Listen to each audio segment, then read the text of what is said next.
Squid game season 2 review. Same season 1 గేమ్సే మళ్ళీ చూపించారంటే కాదు. మీకు సీజన్ 1 ఎలా అనిపించిందో అలానే సీజన్ 2 కూడా ఇంట్రెస్టింగ్గా అలా వెళ్ళిపోతుంది. ఒకసారి స్టార్ట్ చేస్తే ఎండింగ్ వరకు ఆపకుండా చూస్తారు. 7 ఎపిసోడ్స్ ఉన్నాయి. ఒక 3 ఎపిసోడ్స్ 1 అవర్ 15 మినిట్స్ 1 అవర్ అలాగున్నాయి. మిగతా ఎపిసోడ్ 52 టు 55 మినిట్స్ దాకా ఉన్నాయి.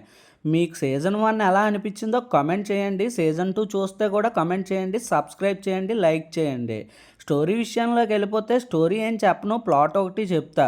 కొత్త క్యారెక్టర్స్ని చాలా బాగా చూపించారు. అన్ని క్యారెక్టర్స్ బాగుంటాయి. అందులో 2-3 క్యారెక్టర్స్ అయితే సైక్ క్యారెక్టర్స్ ఉంటాయి. బాగా మంచిగా ఉండే క్యారెక్టర్స్ కూడా ఒక 2-3 ఉంటాయి. స్టార్టింగ్ 2 ఎపిసోడ్స్ గేమ్స్ ఏమీ ఉండవు, స్టోరీ ఉంటుంది. సీజన్ 1 విన్నర్ గేమ్ని ఎలాగన్నా ఆపడానికి చూస్తాడు. అయితే అనుకోకుండా వాడే సీజన్ 2 గేమ్లోకి కూడా వెళ్ళిపోతాడు. లాస్ట్ టైం విన్నరే. అయితే థర్డ్ ఎపిసోడ్ నుంచి గేమ్స్ ఉంటాయి, చాలా బాగుంటాయి. ఫస్ట్ గేమ్ ఒక్కటే సేమ్ గేమ్ ఉంటుంది. సెకండ్ గేమ్ నుంచి అన్నీ మారిపోతాయి అన్నమాట. గేమ్స్ చాలా బాగుంటాయి. కొత్త రూల్ ఒకటి ఉంటుంది, మంచి ఇంట్రెస్టింగ్గా ఉంటుంది ఆ రూల్. ఫైనల్ ఎపిసోడ్ బాగుంటుంది, కానీ సీజన్ 3 ఉంది, ఇంకా వెయిట్ చేయాలి. థర్డ్ గేమ్ నాకు చాలా బాగా నచ్చింది.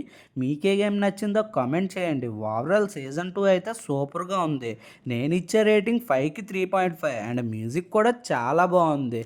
తెలుగులో డబ్బింగ్ అయితే గుడ్, చెప్పనవసరం లేదు. తెలుగు డబ్బింగ్ ఎలాగుంటుందో అందరికీ తెలిసిందే. ఫ్యామిలీతో కలిసి చూడొచ్చు. ఎలాంటి అడల్ట్ సీన్స్ లేవు, కానీ వైలెన్స్ ఎక్కువ ఉంది.